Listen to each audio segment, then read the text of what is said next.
guys, so today we're going to be talking about a little bit different kind of case than I've covered so far. This case is a missing persons case. There's not a lot of information out there about this missing person, and it's from my hometown. So let's jump in. In July of 2017, Brenda Sica's sister is getting a little concerned about her. She has not heard from her, which is kind of unusual, you know, that you go a few days without hearing from someone, life gets busy, but she's starting to realize it's been like a week and a half and she hasn't heard from her. Now, Brenda lives in Huntsville, Alabama, and her sister lives in Florida, so she can't just go check on her.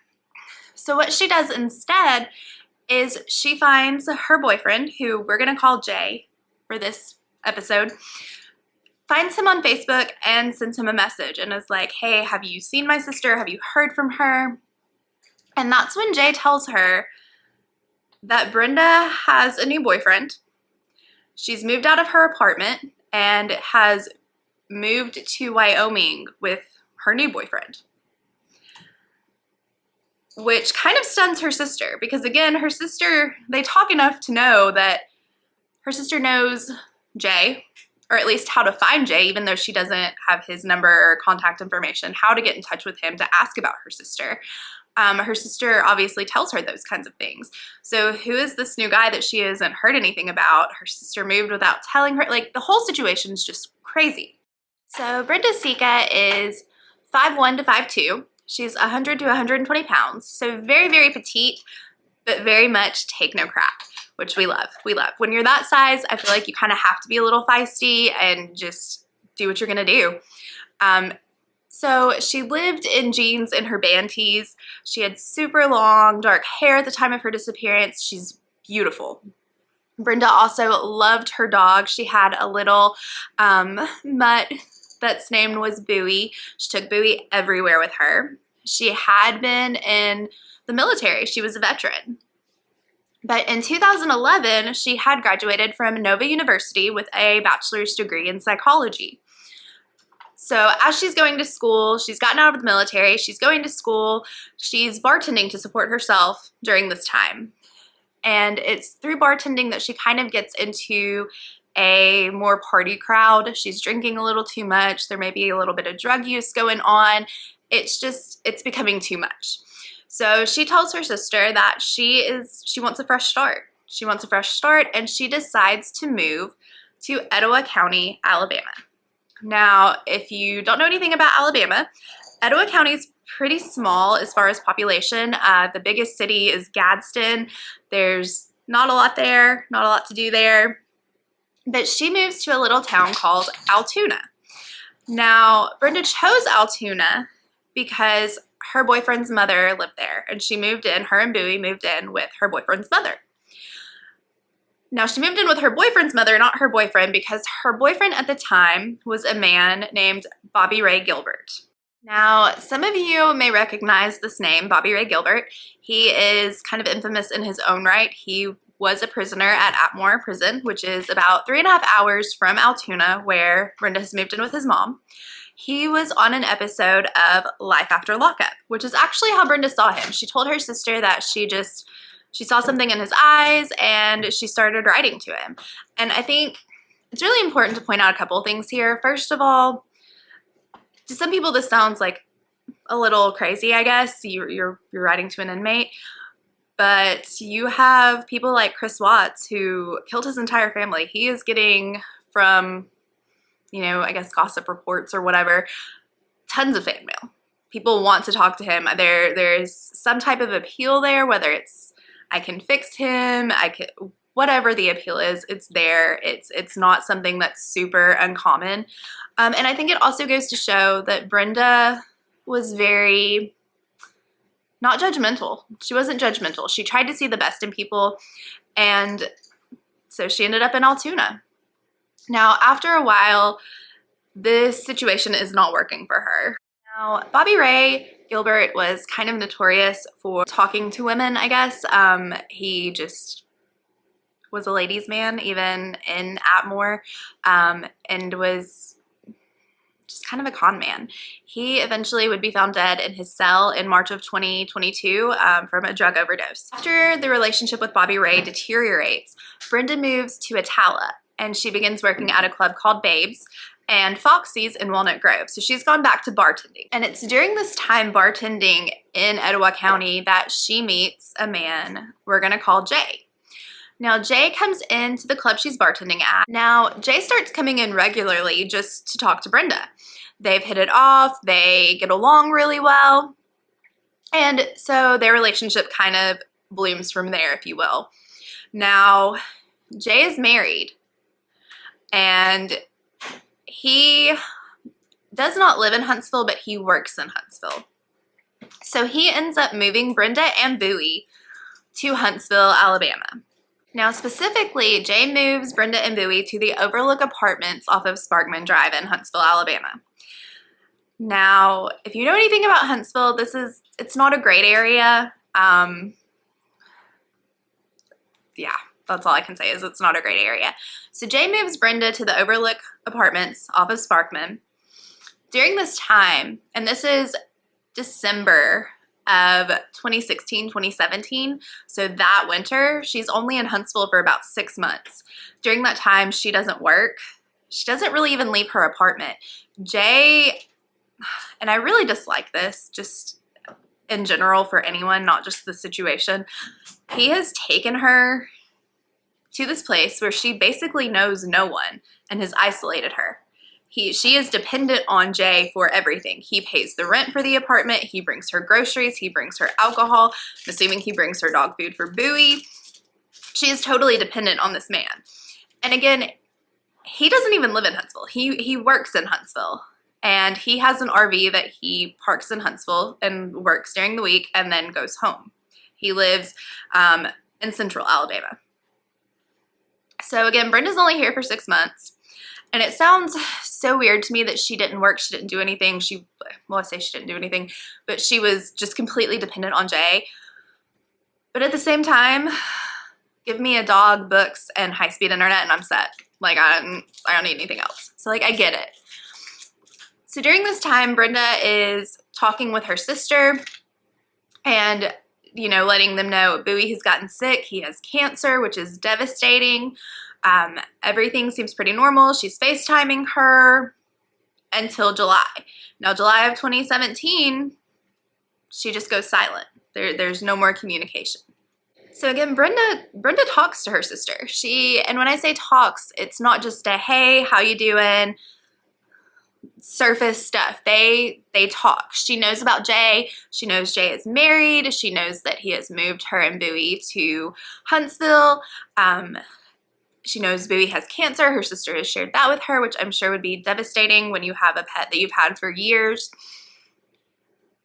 But then nothing, which is so strange. So again, going back to July of 2017, Brenda's sister reaches out to Jay and is like, hey, have you seen my sister? You know, I haven't heard from her. What's going on? And he tells her that, oh, she got a new boyfriend. She moved to Wyoming with him. But she didn't tell her sister that she was, even that there was a new person in her life regardless, whether that was a friend, whatever. And where would she meet this man? She is not leaving the apartment. Now, Jay got her a car.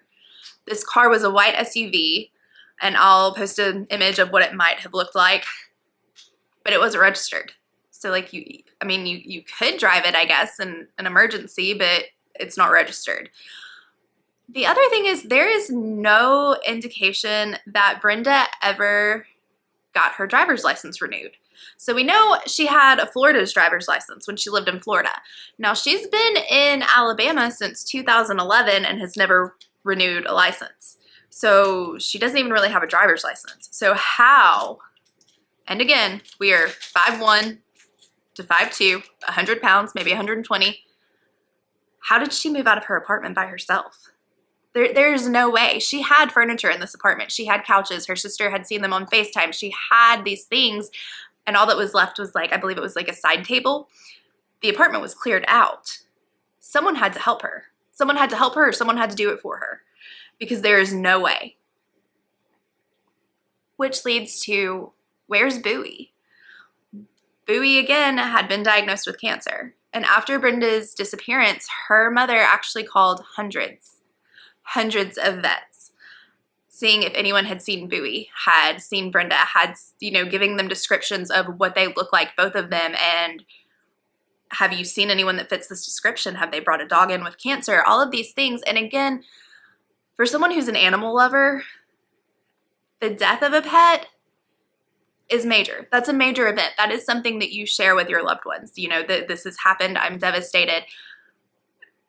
Nobody knows what happened to Bowie, where he went, how long he lived with this cancer diagnosis, how Brenda did, if Bowie passed away. That would be devastating. But there's nothing. I actually got to talk to Brenda's sister. There is very, very, very little information out there about this case. If you Google Brenda Sica, you most likely are going to come up with she moved out of her apartment and hasn't been seen since. That's pretty much all you're going to get. I know there is one podcast out there that he really, really kind of focused on the apartment and whether it was in Jay's name, if Brenda was actually ever there, and it has since been proven that she was in Huntsville, she was at that apartment, and it was paid for by Jay. So when I talked to her sister, I had so many questions about Jay. Did his wife know about Brenda? And yes, she did. Was he suspected of anything? And that's kind of a loaded question. Okay. When Brenda disappeared, he actually offered up a $10,000 reward. And eventually he had a new mistress who almost was kind of jealous of Brenda. She knew that Brenda had gone missing, and apparently Jay talked about her, as in Brenda, a lot. So a little, just not a good situation. And then Jay himself actually passed away. Jay would ultimately pass away in 2020 of alcohol abuse, basically. Now, Brenda's sister did receive one email, supposedly from Brenda, after she disappeared. This email let her know that Brenda was in Wyoming. She had been locked out of her Facebook account and separated from her phone, and that she had to drive an hour just to get Wi-Fi to be able to email her from her computer. Now, again, in this email, Brenda said she was in Wyoming, and the IP address was later traced, and it traced back to Kansas City. The IP address led back to an address in Kansas City.